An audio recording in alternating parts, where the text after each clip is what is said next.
And just like that, it's Sunday. Good morning, everybody. Dave here at Scale Models Midwest. Welcome back to the workbench. Hope you're having a great weekend.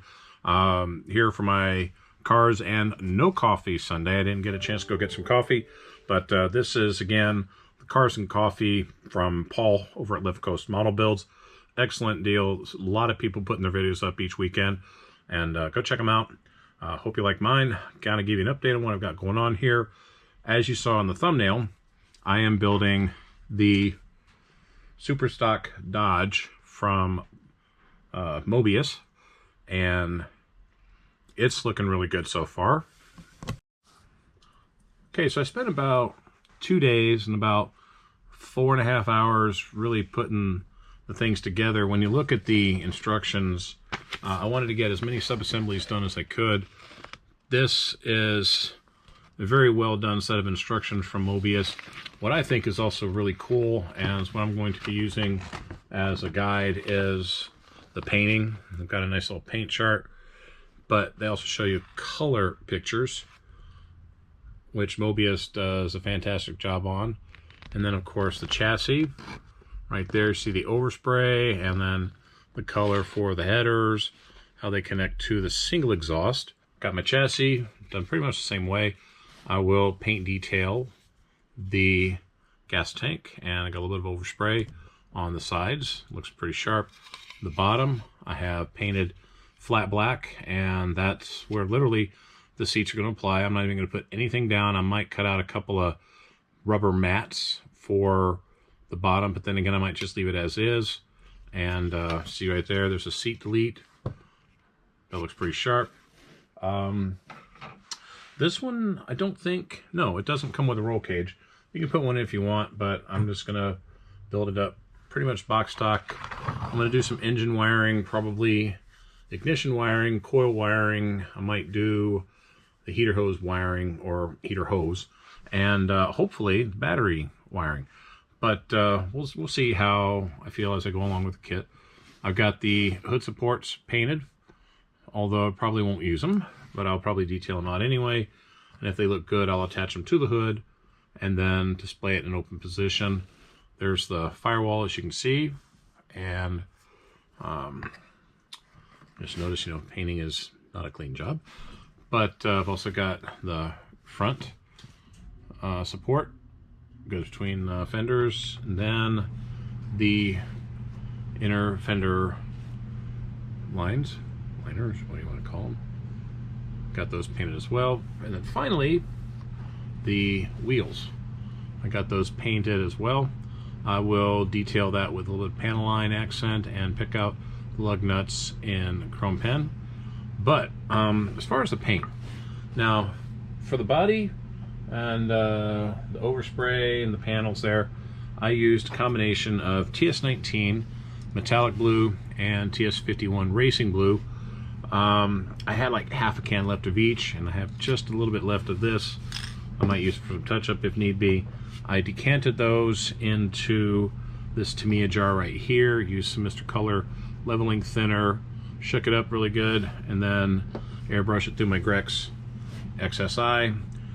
20 pounds, 0.5 needle, and at first I didn't have it set up right. That's why the hands are all dirty, once again. But still, I got it down pat and laid down well. So I still have airbrushing now, heavily into it. Thank you, Terry. Now the body came out really nice, as you can see here, a little bit of reflection. It's still going to be flatter than gloss, but it still came out pretty sharp. Just a couple of pieces of dirt and dust in it that I've got to lightly go over with maybe a 4000 grit sanding cloth, and then clean it up and hit it with some 2K clear, which I should hope to do probably Tuesday, give it a couple days for it to gas out. But otherwise, turned out really nice. I know the combination of colors is not prototypical of the 65 Coronet color chart. I already Googled that and checked it out, but I wanted something a little different, so I had cans of paint left and I wanted to go ahead and use them up, so why not decant them and airbrush with them, you know. pretty cool. So I like that. So yeah, we're gonna clean that body up a little bit, get the dust off of it, and then shoot the 2K clear, and then start working on assembling it. I got plenty of other parts to work on with this car, and we'll just go from there. Meanwhile, this coming Saturday, I'm so excited to work on my first ever model build make and take, which I heard I've got just a few spots left. So I've got it open to just 15 model builders. They can be kids or the adults, or kids and their parents. They can join in and do that. But I was going to show you what I've got so far picked out for kits, and what I plan to give to each one to hopefully build future models. So let me run over to my other table real quick and show you what I got. Okay, so I've got a couple kits yet to pick up today, but what I've got here, I've got a couple of quick build kits. I've got a quick build Apache helicopter, where it doesn't require any glue or paint, you just build it. Same thing with Jeep Gladiator, as well as Ford F-150 Raptor. Pretty sweet. Got a couple of Hot Wheel Mustang GTs.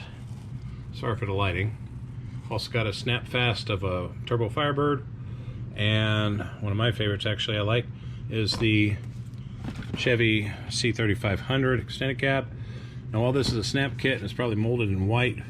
It's an easy build, and I'll be bringing some paints with me just so they can paint it quickly and then get it put together and take it home. A couple of die casts for some of the younger kids as well. My daughter wanted that Porsche in particular, and then she also suggested I pick up a couple of Gunplay Warriors, so I did that. Hobby Lobby had them on sale, so I picked up a couple of these, and again, they don't require any paint, but I'll bring some paneling details so they can kind of accent that, just to kind of get them introduced to the hobby.